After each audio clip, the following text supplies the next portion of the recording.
IGP CS and CMA classes. एक तो दूसरा चैनल है IGP, वो वाला अलग है हमारा। हाँ, ये वाला अलग चैनल है, ये करना है आपको। CS एंड CMA वाला बोला है। एक IGP क्लासेस है ना, वो वाला अलग है, वो हमारा CA वाला चैनल है। आ रहा है ना CS and CMA? Okay, let's start the session now. Okay, very good afternoon everyone. तो ये हमारा पेपर नंबर 4 है CSEET का and let's start our session. ये हमारे करंट अफेयर्स का पहला सेशन है। ओके, तो बेसिकली करंट अफेयर्स जो पेपर नंबर 4 है, इसके साथ एक और सब्जेक्ट को क्लब किया गया है विच इज क्वांटिटेटिव एप्टीट्यूड।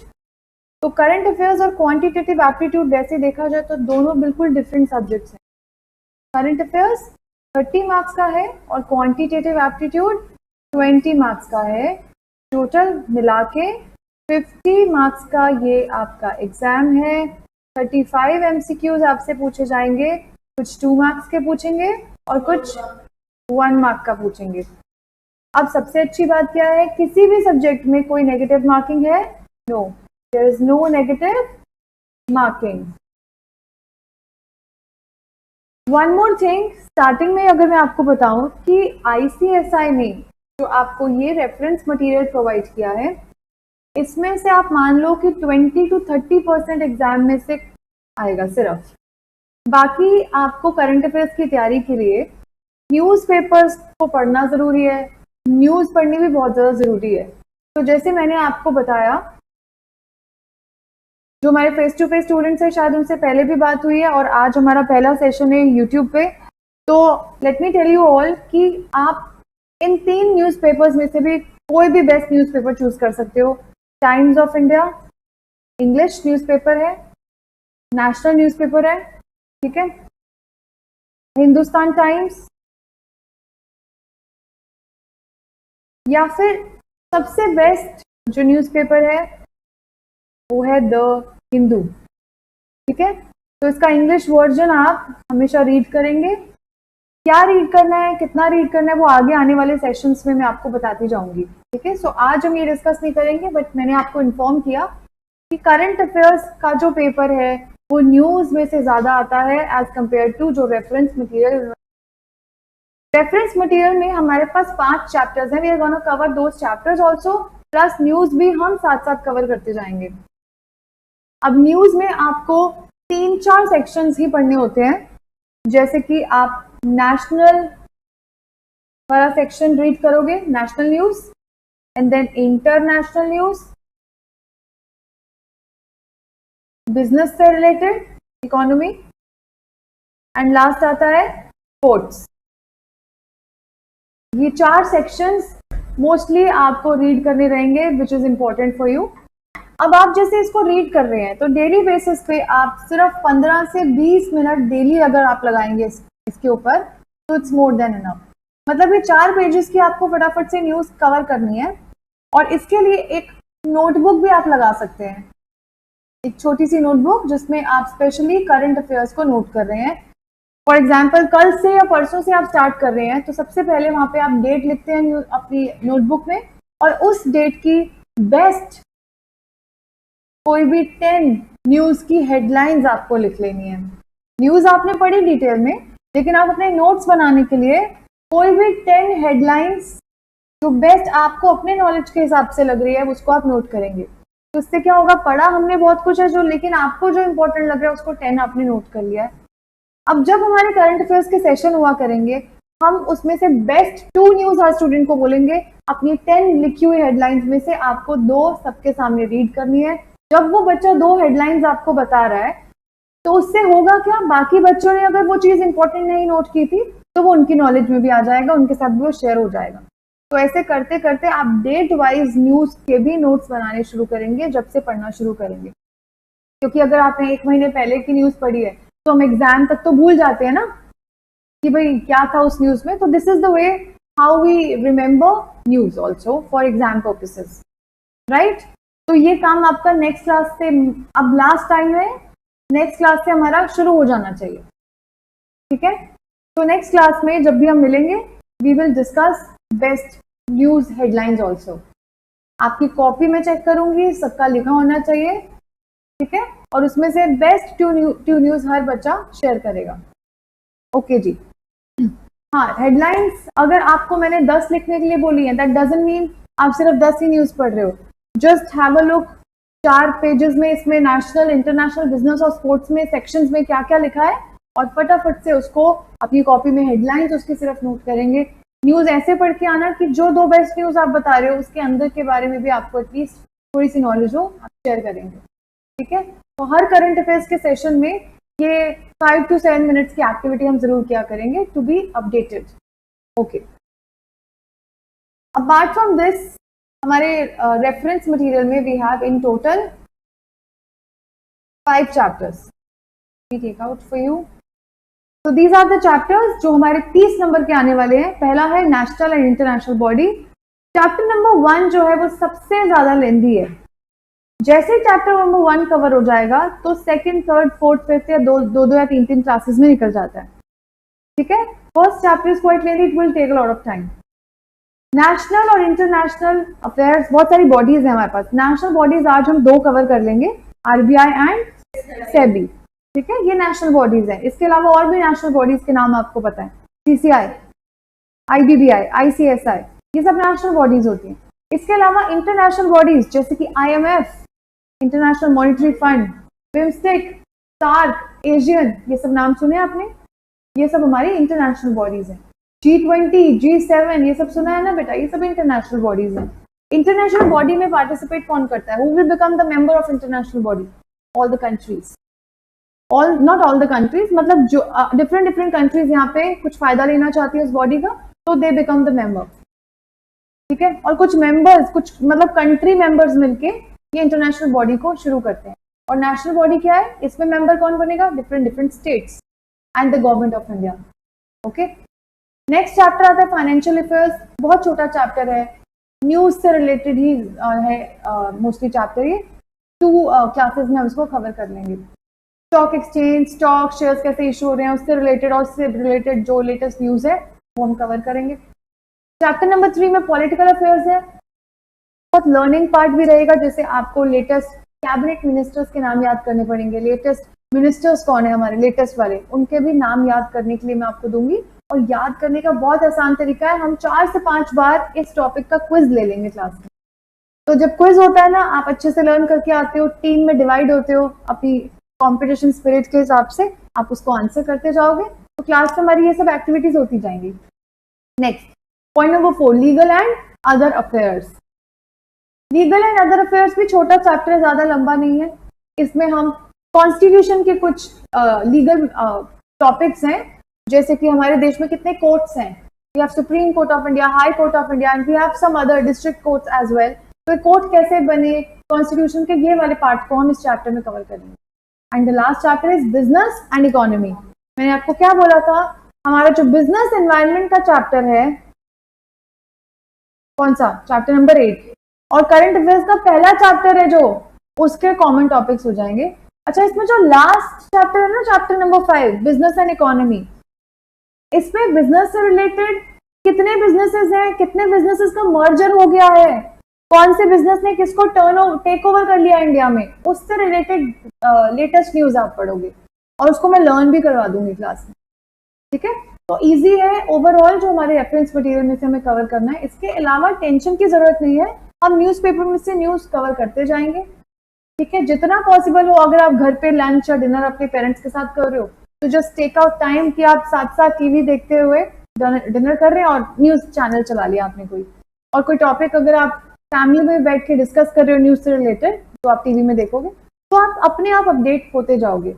और कोई तरीका नहीं होता है करंट अफेयर्स की पेपर की तैयारी करना, जस्ट बी अपडेटेड, और जो मटेरियल प्रोवाइड कर रहे हैं उसको भी कवर करो। प्रैक्टिस के लिए एमसीक्यूज मैं आपको दे दूंगी, लेटेस्ट वाले एमसीक्यूज भी, बस इसके अलावा आपको टेंशन की जरूरत नहीं, ठीक है। और करंट अफेयर्स के साथ we have quantitative aptitude as well इस सब्जेक्ट में, 20 मार्क्स का, उसको आपको स्ट्रॉन्ग बनाना पड़ेगा। वो मैथमेटिक्स वाला पार्ट है। हमारे जो टीचर है क्वांटिटेटिव एप्टीट्यूड के, he will give you some tricks, जैसे मैंने आपको बताया था, बिना पेपर पेन के कैसे फटाफट से उस क्वेश्चंस को आप सॉल्व कर लेंगे। तो वो वाला पार्ट भी स्ट्रॉन्ग कर लिया and you are getting at least 10 to 15 maximum 20 marks if you are getting in current affairs, तो हो गया इस एग्जाम, ये वाला पेपर भी निकल जाएगा। वी हैव 4 सब्जेक्ट्स इन सीआईसीटी, हर एक सब्जेक्ट 50 मार्क्स का है। हर एक सब्जेक्ट, इंडिविजुअल सब्जेक्ट को पास होने के लिए यू नीड 40% मार्क्स। मतलब 50 का 40% क्या होता है, 20 मार्क्स आपको हर पेपर में चाहिए। और ओवरऑल 200 नंबर का है ना, तो ओवरऑल 100, यानी कि ओवरऑल का 50% और ईच सब्जेक्ट का 40% आपको चाहिए होता है। तो मतलब ईच सब्जेक्ट मिनिमम 20 अगर आपका आ रहा है तो टोटल कितना हो गया 80, तो क्या आप पास हो जाओगे? नो, आपको 20 मिनिमम हर सब्जेक्ट में चाहिए और ओवरऑल 100 से ऊपर आपको चाहिए, या 100 चाहिए एटलीस्ट 50, तब जाके आप सीएसईटी के एग्जाम में क्लियर होते हो। अगर फॉर एग्जांपल बिजनेस कम्युनिकेशन में आपके आ गए 40, लीगल एप्टीट्यूड में भी आपके आ गए 40, paper number 3 40 + 40 is 80, paper number 3 eco में आ गए आपके 30, ठीक है, टोटल कितना हो गया 110।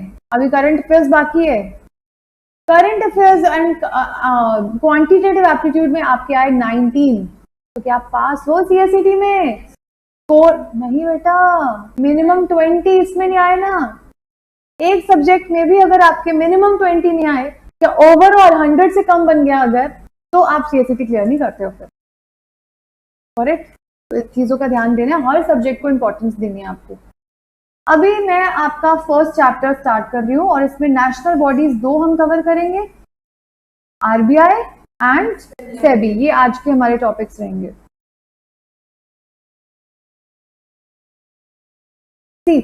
आप अभी जो बुक पढ़ोगे ना, वो आईसीएसआई ने अपडेट करके आपको दी है। स्पेशली करंट अफेयर्स की बुक वो हर कुछ मंथ्स के बाद अपडेट करते रहते हैं, क्योंकि न्यूज आती रहती है ना हर बार। करंट अफेयर्स की बुक है, नीड्स टू बी अपडेटेड। अच्छा, कुछ पिछली न्यूज भी वो 1-2 सेशंस तक देते हैं। अब आप पेपर दोगे 2025 नवंबर में, तो 2024 तो 1 साल पुराना हो गया ना, अब तो 2025 का भी एंड में पेपर दे रहे हो, तो जो भी हमारे सिलेबस में 2024 की न्यूज होगी उसको हम इतनी इंपॉर्टेंस नहीं देंगे, हमारे एग्जाम पॉइंट ऑफ व्यू के लिए इतना इंपॉर्टेंट नहीं है। लेकिन जो इस साल की न्यूज है 2025 इवन मार्च या फेब की भी होगी, वो हम कवर करते रहेंगे। 2025 की कोई न्यूज नहीं छोड़ेंगे। ओके, तो सबसे पहले स्टार्ट करेंगे national body reserve bank of India, that is RBI. RBI बना कैसे था? जिनके पास भी बुक्स हैं बच्चों, ये रेफरेंस मटेरियल में से हम चैप्टर्स कवर कर रहे हैं, तो आप जो मैं हाईलाइट कर रही हूँ मेरे साथ हाईलाइट कर सकते हो, it will be good for you. Okay, तो रिजर्व बैंक ऑफ इंडिया के लिए पहले एक एक्ट बनी थी 1934 में, ध्यान देना बेटा, reserve bank of India act बनी 1934 में। उसी के अगले साल 1 अप्रैल 1935 को बॉडी बना दी गई जिसका नाम है आरबीआई। आरबीआई एक्ट के अंदर आरबीआई एक बॉडी है, नेशनल बॉडी, उसको बनाया गया। आरबीआई का जो सेंट्रल ऑफिस है वो कैलकाटा में बना था, लेकिन उसके बाद परमानेंटली मूव होके वो कहाँ आ गया था, 1937 में मुंबई में आ चुका है। तो बेटा बेसिकली जो सेंट्रल जो मेन ऑफिस मुंबई में है वो होता क्या है, वहां पे जो हमारे आरबीआई का गवर्नर है वो बैठते हैं और वहां पे पॉलिसीज बनाते हैं। पहले के टाइम जब बना था ना आरबीआई, तो पूरा प्राइवेटली ओन था, प्राइवेट सेक्टर का ही शेयर था, प्राइवेटली ओन था। लेकिन नेशनलिज्म हुआ हमारे देश का 1949 के आसपास, उसके बाद गवर्नमेंट ने पूरा का पूरा होल्ड ले लिया था आरबीआई के ऊपर। आज आरबीआई पूरा का पूरा गवर्नमेंट ऑफ इंडिया के पास है, fully owned by government and controlled by government. तो प्रीएम्बल क्या होता है, किसी एक्ट के फर्स्ट पेज को, लॉ के फर्स्ट पेज को हम क्या बोलते हैं, प्रीएम्बल। तो आरबीआई के एक्ट यानी कि आरबीआई एक्ट 1934 के प्रीएम्बल में फर्स्ट पेज में ये कुछ बातें लिखी हुई है। आरबीआई हमारे देश में बैंक नोट्स को इशू करता है, अच्छा खासा रिजर्व बना के रखता है पैसों का, मॉनेटरी स्टेबिलिटी लेकर आता है हमारे देश में। मॉनेटरी स्टेबिलिटी क्या है? For example if the prices are increasing तो उसको नॉर्मलाइज कौन करता है, आरबीआई, ठीक है। करेंसी हमारे देश में नई छापना, प्रिंट करना, कॉइन्स की मिंटिंग होती है और जो हमारे नोट्स है उनकी प्रिंटिंग होती है। तो प्रिंटिंग और मिंटिंग का काम कौन कर रहा है, पुराने नोट्स को डिस्ट्रॉय कौन कर रहा है? ज्यादा से ज्यादा करेंसी की सप्लाई कौन लेकर आ रहा है? आरबीआई। क्रेडिट सिस्टम कौन संभाल रहा है? If you want to take loan from any bank, तो उस लोन लेने के जो इंटरेस्ट रेट्स हैं और जो टर्म्स एंड कंडीशंस है, that will be decided by RBI. Okay, एक मॉडर्न पॉलिसी, मॉनेटरी पॉलिसी को ये अपनाता है। ये सारी चीजें किस चीज को ध्यान में रखते हुए करता है आरबीआई? कॉम्प्लेक्स इकोनॉमी को देखते हुए। हमारी इकोनॉमी में इतने चेंजेस आते हैं, बिजनेस एनवायरनमेंट बढ़ता रहता है, मतलब इतने फैक्टर्स इफेक्ट करते हैं, तो इन सबको देखते हुए और इंडिया की ग्रोथ को देखते हुए इतने सारे काम करता है हमारा आरबीआई, तो दैट हमारे देश की डेवलपमेंट हो। आगे चलेंगे बेटा। आरबीआई के फंक्शंस क्या हैं? There are 6 to 7 functions of RBI. Monetary authority है इसके पास, मनी की अथॉरिटी है, पैसों को स्टेबलाइज करता है, प्राइस को, तो price stability and monetary policy को चेक करना और बनाना कौन करेगा? मॉनेटरी पॉलिसी बनाएगा भी आरबीआई, और उसको चेक यानी कि मॉनिटर भी खुद करता है, और प्राइसेस को स्टेबलाइज भी यही करता है। नेक्स्ट, हमारे देश में फाइनेंशियल सिस्टम का सुपरवाइजर कौन है? फाइनेंशियल सिस्टम जहां पे हमें पैसों का लेन देन होता है, जहां पे वो फाइनेंशियल सिस्टम है, तो वो पैसों का लेन देन अगर आरबीआई की हम पॉइंट ऑफ व्यू से देखें तो कौन कर रहा है हमारे देश में? कंट्री के बैंक्स। तो हमारे देश में कंट्री की बैंकिंग ऑपरेट कैसे हो रही है? बैंक्स के लिए रूल्स एंड रेगुलेशंस कौन बना रहे हैं? बैंक्स जो होते हैं फाइनेंशियल सिस्टम का पार्ट होते हैं, तो बैंक्स को ऑपरेट करने के लिए कौन है बेटा? आरबीआई। आरबीआई किस ऑब्जेक्टिव से बैंकिंग के रूल्स बनाता है? क्योंकि अगर हम पब्लिक बैंक में पैसा इन्वेस्ट करेंगे तो हमें कॉन्फिडेंस आएगा, अगर आरबीआई उनको सुपरवाइज कर रहा है, कि बैंक्स को भी सुपरवाइज करने वाला आरबीआई है। आरबीआई इंडिया की ग्रोथ के बारे में सोचता है, इसीलिए पब्लिक के मन में कॉन्फिडेंस आता है। तो to generate confidence in the mind of people, RBI banking के ऑपरेशंस को चेक करता रहता है, लोगों का विश्वास जीतने के लिए। नेक्स्ट, फॉरेन एक्सचेंज का मैनेजर भी हमारे देश में आरबीआई है। फॉरेन एक्सचेंज मीन्स जहां पे इंपोर्ट और एक्सपोर्ट होती है और उनकी ट्रांजेक्शंस की पेमेंट्स होती है, सेटलमेंट्स होती है, तो इसके लिए एक एक्ट बना है हमारे देश में, फॉरेन एक्सचेंज मैनेजमेंट एक्ट 1999। इस एक्ट को भी कौन संभाल रहा है? आरबीआई। ठीक है, तो हमारे देश में एक्सटर्नल ट्रेड हो या फिर उनकी पेमेंट्स हो, सेटलमेंट हो, वो सब काम कौन देखता है बेटा? आरबीआई। नई करेंसी का इशूअर भी आरबीआई है। अब नोटबंदी हो जाती है या फिर नोट्स चेंज होके नए नोट्स हमारे सामने आते हैं, अभी कितने सारे नोट्स चेंज होते रहते हैं। 100 रुपए का नोट की शक्ल बदल जाती है, 200 रुपए का नोट की शक्ल बदल गई, ठीक है, 500 रुपए का नोट थोड़ा छोटा कर दिया है। पहले देखा आपने, पहले बचपन में आपने देखा होगा तो बड़ा सा नोट होता है, तो नए नोट्स इशू करना। एक्स्ट्रा करेंसी हमारे पास हमेशा सप्लाई होना चाहिए, इनफ सप्लाई, सॉरी एक्स्ट्रा नहीं, इनफ सप्लाई होना चाहिए। ऐसा ना हो हम बैंक के पास जाए, bank is not having cash, काफी बार आपको पेमेंट्स कैश में भी करनी होती है, तो इश्यू करना करेंसी को, उसको एक्सचेंज करके देना, या पुरानी जो खराब और फटे हुए नोट्स होते हैं उनको डिस्ट्रॉय करने की पावर भी आरबीआई के पास है। आरबीआई किस ऑब्जेक्टिव से ये करेंसी का काम करता है? ताकि लोगों के पास इनफ सप्लाई ऑफ करेंसी मिलती रहे, जब लोगों को कैश की जरूरत है तब उनको पैसा मिलता रहे, इसीलिए करेंसी का सारा होल्ड आरबीआई ने अपने पास रखा है, आरबीआई इसको चेक करता रहता है। नेक्स्ट, हमारे देश में आरबीआई इसलिए काम कर रहा है ताकि वो देश के भी ऑब्जेक्टिव्स का ध्यान रख रहा है, देश की ग्रोथ के लिए। तो हमारे देश के नेशनल ऑब्जेक्टिव्स को पूरा करने के लिए आरबीआई डेवलपमेंटल रोल निभाता है, इंडिया को डेवलप करने के लिए काम कर रहा है। पेमेंट एंड सेटलमेंट सिस्टम भी आरबीआई देखता है। आज हमारे देश में इतनी सारी बेस्ट पेमेंट मेथड्स हैं, we have GPay, we have PhonePe, we have Paytm, Amazon Pay, कितने सारे हमारे पास पेमेंट के मोड्स हैं। अब ये नए नए पेमेंट के मोड्स पे हमारा बड़ा विश्वास होता है ना, तो किसके वजह से होता है? क्योंकि इन पेमेंट सिस्टम को चेक कौन कर रहा है, रेगुलेट कौन कर रहा है? आरबीआई। तो आरबीआई हमारे देश में बड़े अच्छे एफिशिएंट मोड्स ऑफ पेमेंट निकालता रहता है, जो पब्लिक के लिए बहुत ईजी हो जाता है ट्रांजेक्शन करने के लिए। आरबीआई ऐसा क्यों करता है? ताकि लोगों के मन में कॉन्फिडेंस जीत ले पेमेंट से रिलेटेड, ताकि लोग जब किसी को जीपे पे पैसा डालें तो वो सिक्योर फील करें, इसीलिए आरबीआई पेमेंट सिस्टम को अपने पास संभाल के रखता है, होल्ड कर रहा है उसको। आरबीआई के कुछ रिलेटेड फंक्शंस भी हैं। गवर्नमेंट का बैंकर कौन है? आरबीआई। सारे बैंक्स का बैंक कौन है? आरबीआई। ओके, नेक्स्ट क्लास के लिए मैं आपको एक होमवर्क दे रही हूँ, आपको इनके टीम में जो है गवर्नर एंड डेप्यूटी गवर्नर्स, उनके नाम याद करने हैं। पहले इसका गवर्नर कोई और था, अब इसका नाम चेंज हो गया है, मतलब नए पर्सन अपॉइंट हो गया है, Shri Sanjay Malhotra ji. He is the current governor of RBI who sits in the central office and he makes all the policies. पढ़ा था ना, तो यही है वो person. He is the governor of RBI. अब इनके अंडर कुछ डेप्यूटी गवर्नर्स भी हैं. M.R. Rao ji, Shri T Rabi Shankar, not Shankar, written Shankar, and last Shri Swaminathan J. ये तीन इनके गवर्नर्स हैं. आरबीआई के बारे में न्यूज में क्या आया है, दिस इज योर होमवर्क. एक तो ऊपर वाले नाम याद करके आओगे, प्लस अब स्पून फीडिंग की आदत हम अपने सेशंस में नहीं डालने वाले हैं. आपको अच्छे से पता है बैंक रेट क्या होता है, रेपो रेट क्या होता है, ठीक है. इसको लर्न करके आओगे and in next session I am gonna ask you क्या है रेपो रेट और क्या है बैंक रेट, ठीक है. तो अगर नहीं पता है just search about it and let's discuss in next session. ये ऐसी कुछ टॉपिक्स मैं आपको देती रहूंगी. रीजन, आप भी थोड़े से ना R&D में अच्छे हो जाओ, अपडेट होते जाओ और एक्टिव हो जाओ लाइफ में. ऐसा नहीं है कि जो टीचर पढ़ा देगी बस हम वो पढ़ रहे. मैं खुद ही आपको ऐसा बनाऊंगी कि आप खुद भी अपनी रिसर्च और अपनी पर्सनालिटी डेवलपमेंट करते जाओ. ओके, तो ऊपर वाला टेबल आपको करना है और इसको याद क्या कहते हैं, फिगर्स भी याद करके आएंगे.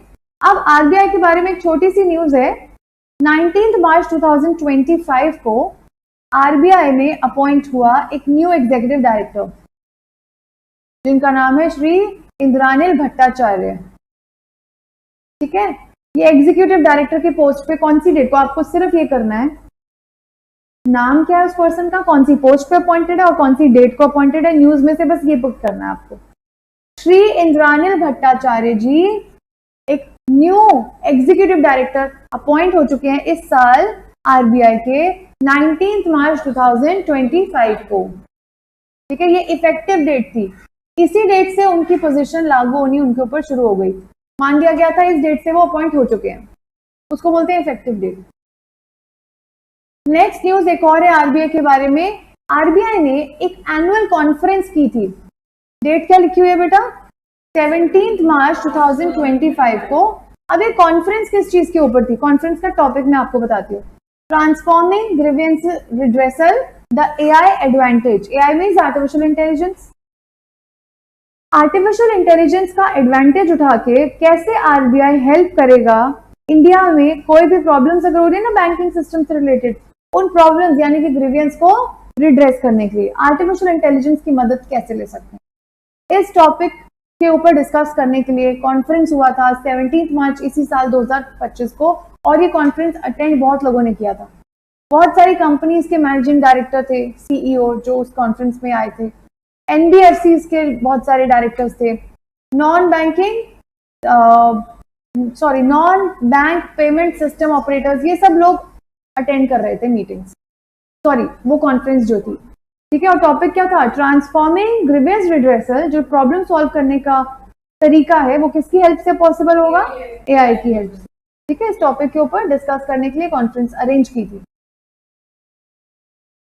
अच्छा, आप इसके नेक्स्ट न्यूज अगर देखो, this is the news of 2024 which we are not gonna cover because ये पुरानी हो गई आपके लिए. अप्रैल 2024, साल से भी ज्यादा हो गया. आप तो नवंबर में पेपर दे रहे हो ना 2025, तो इसको कवर नहीं करना. नेक्स्ट टॉपिक आता है securities and exchange board of India. Okay, जैसे आरबीआई के लिए एक एक्ट बना था पहले, वैसे सेबी के लिए भी 1992 में एक एक्ट बना था जिसका नाम है securities and exchange board of India act 1992. और उसी साल 12 अप्रैल को उस एक्ट के अंदर, उस लॉ के अंदर सेबी एक बॉडी जो है उसको बना दिया. The date was 12 April 1992. RBI का क्या था, आरबीआई एक्ट 1934, ये 1992, काफी सालों बाद. हमारे देश में सिक्योरिटीज को खरीदा जाता है और बेचा जाता है. तो जो भी सिक्योरिटी खरीद रहा है उनको हम इन्वेस्टर बोल देते हैं. कंपनीज में पैसा इन्वेस्ट कर रहे हैं, शेयर्स ले लिए, सिक्योरिटी ले ली. इन्वेस्टर्स का इंटरेस्ट काफी बार प्रोटेक्टेड नहीं रहता. इन्वेस्टर्स को शेयर खरीदने के बदले में डिविडेंड नहीं देती कंपनी. तो ऐसे बहुत सारे फ्रॉड्स होते हैं. या इन्वेस्टर शेयर खरीद के पैसा नहीं देता, फिर बाद में आधा पैसा दे दिया, आधा के लिए गायब. तो बेसिकली हमारे देश में सिक्योरिटी मार्केट को डेवलप करने कौन आया है कि जहां पे सिक्योरिटीज अच्छे से खरीदी जाए, बेची जाए, इस मार्केट को डेवलपमेंट के लिए सेबी आया है और इन्वेस्टर्स के इंटरेस्ट को प्रोटेक्ट करने भी सेबी आया है। तो जब आप सेबी एक्ट का प्रियम्बल देखो, उसमें दो बातें, आरबीआई के एक्ट के प्रियम्बल में 3-4 बातें थी, यहाँ पे सिर्फ 2 बातें लिखी हुई हैं, 2 नहीं चलो 3 ले लेते हैं। To protect the interest of investors, to develop security market, और इन दोनों काम को करने के लिए और जो भी करना पड़ेगा ना सेबी को, वो भी इसके काम में लिखा हुआ है प्रियम्बल में। For the matters connected therewith and incidental, incidental का मतलब और कनेक्टेड का मतलब क्या है कि एक काम को करने के लिए जो कनेक्टेड काम भी कर रहा है ना सेबी, वो भी इसके प्रियम्बल में लिख दिए। To protect the interest of investors, to develop security market and related work, related concepts which are connected to it. ठीक है, ये इसके प्रियम्बल में लिखा है। अब इसकी भी टीम की जो चीजें आप याद करके आओगे, मैं पूछूंगी नेक्स्ट क्लास में। तुहिन कांता पांडे चेयरमैन है सेबी के, लेटेस्ट अपॉइंट हुए हैं, पहले कोई और था, अभी ये न्यू वाले हैं, तुहिन कांता पांडे। ये इसके होल टाइम मेंबर्स का नाम है। Ashwani Bhatia whole time member है सेबी का। अनंत नारायण जी, ये न्यू है, पहले नहीं होते थे, ये भी होल टाइम मेंबर है। एक और whole time member Amarjeet Singh. Shri Kamlesh Chandra, ये भी होल टाइम डायरेक्टर हैं। अजय सेठ, एम राजेश्वर राव, दीप्ति गौर मुखर्जी, ये सब इसके पार्ट टाइम मेंबर्स हैं। ठीक है जी। सेबी के बारे में न्यूज में वही है जो मैंने आपको बताया था। तुहिन कांता पांडे जी कौन सी डेट को चेयरमैन अपॉइंट हो गए थे सेबी के? तो 1 मार्च 2025 को securities and exchange board of India के चेयरमैन बने श्री तुहिन कांता पांडे। ये एक मतलब पहले है क्या एक पोस्ट, तो इनको ये यहाँ पे चेयरमैन की मिली है। वैसे इन्होंने पढ़ाई लिखाई क्या किया, ये आईएएस ऑफिसर रहे हैं। कौन से बैच के? 1987 बैच के पास आउट आईएएस रह चुके हैं। ओके, और कुछ इसमें से कवर करने की जरूरत नहीं, और बाकी जो न्यूज है इसमें 2024 की है, which is not relevant for our exam point of view. अब सेबी से रिलेटेड कुछ बातें और हैं, इंपॉर्टेंट है ये। What is charter? चार्टर क्या होता है? चार्टर इज अ डॉक्यूमेंट जिसमें कुछ राइट्स एंड ड्यूटीज लिखी हुई हैं इन्वेस्टर्स के बारे में। आज आपको आता है शेयर खरीदना, डिबेंचर खरीदने आते हैं आपको? नहीं आते ना। If you want to take the knowledge, SEBI ने आपके लिए क्या छापी है? चार्टर बुक, ताकि सभी ये चार्टर बुक पढ़ के अवेयर हो जाएं, इन्वेस्टर्स खास करके, कि कैसे हमें मार्केट में जाना है, कैसे हमारे राइट्स इफेक्ट नहीं होंगे, और अगर कोई राइट इफेक्ट हो गया तो हम कंप्लेंट कहाँ पे डाल सकते हैं। तो सेबी ने सारे डूज एंड डोंट्स लिख के चार्टर बुक छाप दी है। ठीक है जी। तो लोगों को प्रोटेक्शन देने के लिए, इन्वेस्टर्स को, मिनिस्टर निर्मला सीतारमण जी ने बजट 2021 एंड 22 में, पुराने वाले, ठीक है, निर्मला सीतारमण जी ने क्या किया था, जो 2021 और 22 का बजट आया था उसमें इन्वेस्टर चार्टर को निकलवा दिया था। सेबी की तरफ से इन्वेस्टर चार्टर उन्होंने अनाउंस कर दिया था कि आज की डेट में सेबी ने क्या किया है, इन्वेस्टर चार्टर बना दिया। इसको पढ़ लो, बुकलेट पढ़ लो, you will have an idea how to buy shares and what are your rights and duties. Okay ji. About investor charter, ये रिलीज की गई थी 2021 में, इंडिया की मार्केट में 2021 में इसको रिलीज करना शुरू कर दिया था। इसमें सारे डूज एंड डोंट्स लिखे हुए हैं इन्वेस्ट करने के। ये विजन क्या रखती है? To protect the interest of investors. Okay, अब इसमें लिखा क्या है वो पढ़ लेते हैं। राइट्स एंड लायबिलिटीज, रिस्पॉन्सिबिलिटीज, फिर डूज एंड डोंट्स। अगर आप एक इन्वेस्टर हो, तुम्हारे पास हक है कि तुम्हें इक्विटेबल ट्रीटमेंट मिलेगा। मतलब सारे इन्वेस्टर्स सेबी की नजर में, लॉ की नजर में एक है। ऐसा नहीं है कि किसी ने ज्यादा नंबर ऑफ शेयर्स खरीदे, ज्यादा पैसा दिया तो उसके ज्यादा राइट्स होंगे, बाकियों के कम होंगे। ठीक है, सिक्योरिटीज के मामले में सबको इक्वल ट्रीट किया जाता है। नेक्स्ट, इन्वेस्टर अगर रात को 12 बजे भी तुम्हें कंप्लेंट डालनी पड़े किसी कंपनी के खिलाफ, तो एक एप्लीकेशन है स्कोर्स की, इसको डाउनलोड कर लो अपने पास। स्कोर्स की एप्लीकेशन की फुल फॉर्म क्या है? S stands for SEBI, CO stands for company, RE stands for redress and S stands for system. तो SEBI कंप्लेंट रिड्रेसल सिस्टम, ये एक ऐसी एप्लीकेशन है जो 24 घंटे 24/7 आपके लिए अवेलेबल है। आप इन्वेस्टर हैं, कंप्लेंट डालना चाहते हो तो फटाफट रातों रात भी इस पे कंप्लेंट डाल सकते हो और सॉल्व हो जाएगी। ठीक है जी, नेक्स्ट पॉइंट, सेबी ने अपने पास काम करने के लिए लोगों को लाइसेंसेस दे दिए हैं, रजिस्ट्रेशन दे दिए हैं। आज अगर हमें किसी ब्रोकर के पास जाना है जो हमें हेल्प कर दे शेयर खरीदवाने में, वो हमसे कमीशन चार्ज कर लेता है। तो हम कौन से वाले ब्रोकर्स पे जाएं आज? जो सेबी में रजिस्टर्ड है। कौन सी वाली कंपनी से शेयर खरीदें? जो सेबी में रजिस्टर्ड है। तो सेबी में रजिस्टर्ड इंस्टीट्यूशंस को अप्रोच करें, सेबी में रजिस्टर्ड इंटरमीडिएट यानी कि एजेंट्स को अप्रोच करें एंड कंपनीज को अप्रोच करें। तब ये हमारा राइट भी है कि कोई मना नहीं करेगा। एक पर्सन है जैसे सेबी में रजिस्टर्ड इंटरमीडिएट, वो हमें मना नहीं कर सकता कि हम आपकी हेल्प नहीं करेंगे। तो आपका राइट क्या क्या है? इक्विटेबल ट्रीटमेंट मिलेगा, कोर्स की एप्लीकेशन आपके पास है, और तीसरा पॉइंट क्या है? जल्दी बोलो। हमें रजिस्टर्ड कंपनीज, इंटरमीडिएट्स और इंस्टीट्यूशंस के पास ही जाना चाहिए। ये हमारा हक भी है, रिस्पॉन्सिबिलिटी भी है बेटा आपके पास। अब ये आपकी रिस्पॉन्सिबिलिटी भी है कि आप खुद शेयर खरीदने जा रहे हो, आपको अप्रोच ही किसको करना है? सेबी में रिकॉग्नाइज वाले इंस्टीट्यूशंस और इंटरमीडिएट्स को, मतलब बिचौलों को, एजेंट्स को, ब्रोकर्स को। आप अपना ईमेल आईडी, फोन नंबर और नॉमिनेशन लिंक कर लेना सेबी के साथ, तभी सेबी आपको हेल्प करेगा। आपका नाम, पता, फोन नंबर सब हमें पता होना चाहिए। हमारे पास केवाईसी करवा लो, नो योर कस्टमर, अपनी आईडीज हमें दे दो।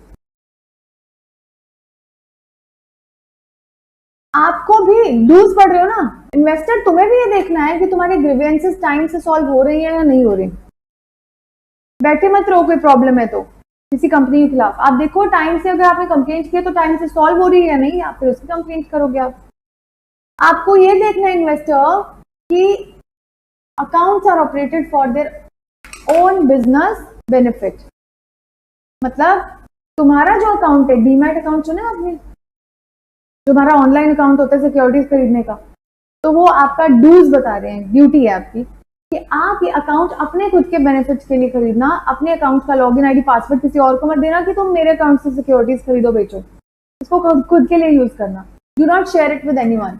There are some do's also, don'ts पढ़ लिए कि वो शेयर नहीं करना है। अब डूज क्या है, करना क्या है?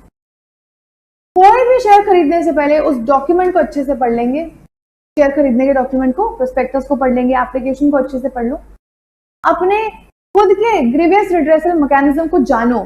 मैकेनिज्म क्या है? सिस्टम जिससे हम अपनी ग्रीवियंस यानी कि प्रॉब्लम्स को सेटल करा सकते हैं। तो प्रोसेस क्या है? We have the application of scores, तो उसको जानो, उसको यूज करना शुरू करो। नेक्स्ट, इन्वेस्टिंग के लिए कितने रिस्क इन्वॉल्व है ये आपको पता होना चाहिए। ठीक है, दैट्स इट। आपको फीस, चार्जेस और मार्जिन भी पता होने चाहिए जो सिक्योरिटीज की ट्रांजेक्शन में आती हैं। कितना फीस लगता है, कितना चार्जेस, कोई आपको लूट ना ले, इतना फीस के नाम पे ज्यादा पैसा ना ले ले। तो you should have an idea.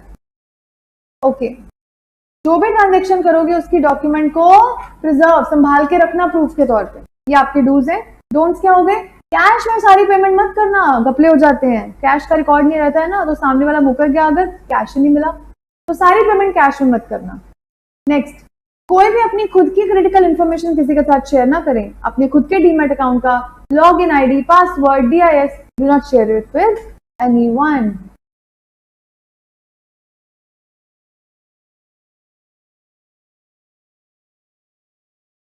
ठीक है जी,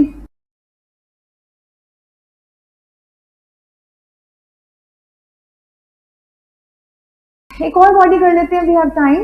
last body, competition commission of India. इसकी शॉर्ट फॉर्म क्या है? CCI। ओके, अब ये क्या है?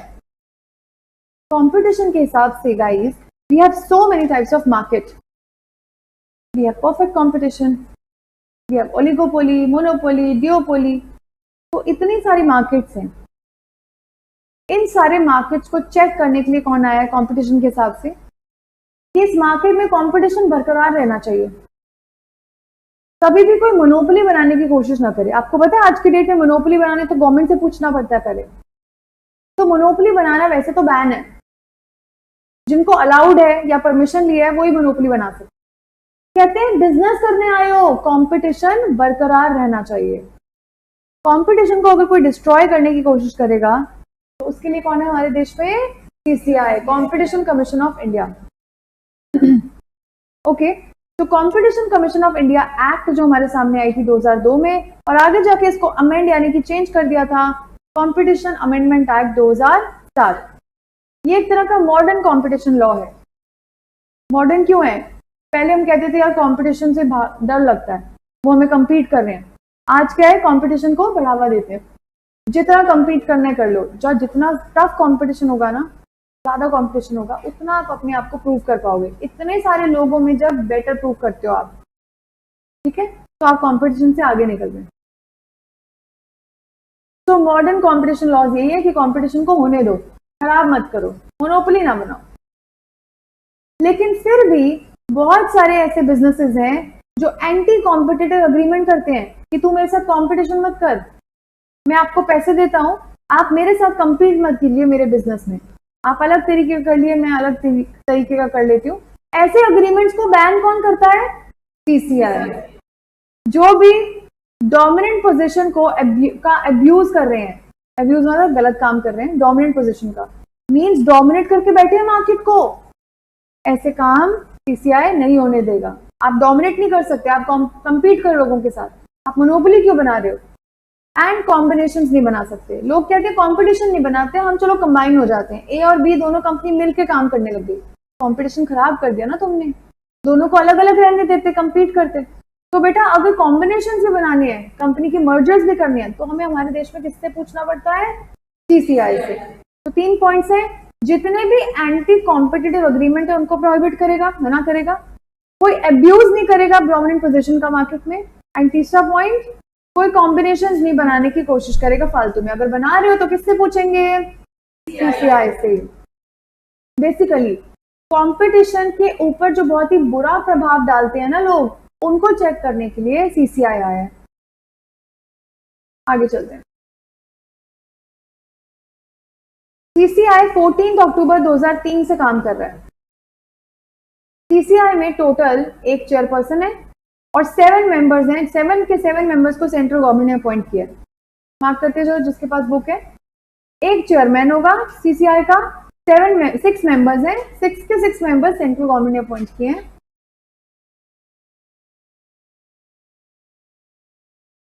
ओके, रणवीर कौर जो चेयरमैन है कमीशन की, ये भी लर्न करके आना है। आरबीआई का भी होमवर्क दिया है, सेबी का भी और इसका भी। कहते हैं रणवीर कौर चेयरमैन है हमारे कॉम्पिटिशन कमीशन ऑफ इंडिया की। उसके अलावा अदर मेंबर्स भी हैं, अनिल अग्रवाल, श्वेता कक्कड़ एंड दीपक अनुराग, ये कुछ और दूसरे मेंबर्स हैं, लेकिन सबसे सीनियर कौन है? Ranveer Kaur. That's it. We have covered 3 national bodies: RBI, SEBI, and CCI. So now let's just wind up the session. ठीक है बेटा, जो भी आज पढ़ा है रिवाइज करेंगे नेक्स्ट क्लास तक। न्यूज़पेपर वाली चीज आज डन करेंगे, ठीक है। कल की न्यूज लिखकर लाएंगे या परसों सुबह सुबह की भी लिखकर आ सकते हो।